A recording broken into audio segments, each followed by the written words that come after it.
હાર્દિક પટેલ સહિતના પાટીદાર અગ્રણીઓ પરના રાજદ્રોહ કેસો પરત લેવાનો નિર્ણય થતા આપના ધારાસભ્ય ચૈતર વસાવાએ પાલડિયા ગામના આદિવાસીઓનો કેસ પણ પરત ખેંચવા માંગ કરી છે.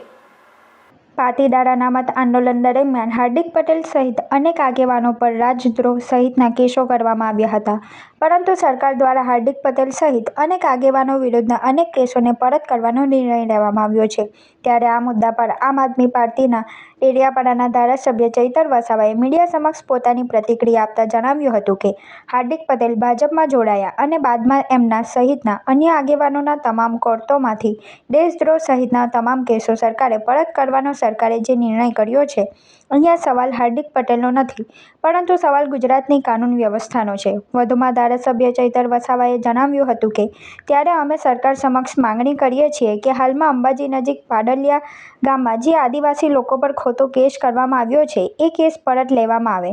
સાથે સાથે ગુજરાતમાં જે પણ SC, ST, OBC વિદ્યાર્થીઓ અને કર્મચારી પર આંદોલન દરમિયાન જેટલા પણ કેસ કરવામાં આવ્યા છે એ તમામ કેસો પરત લેવામાં આવે, એવી અમે માંગણી કરીએ છીએ અને આવનારા દિવસોમાં સરકારને આ મુદ્દે મળવા માટે પણ જઈશું.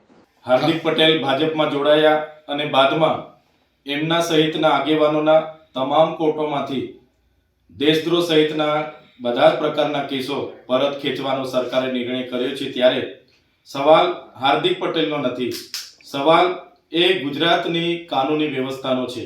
ત્યારે અમે સરકાર પર માંગણી કરીએ છીએ, હાલમાં અંબાજી નજીક પાડલિયા ગામમાં જે આદિવાસીઓ પર ખોટો કેસ કરવામાં આવ્યો છે એ કેસ પરત લેવામાં આવે.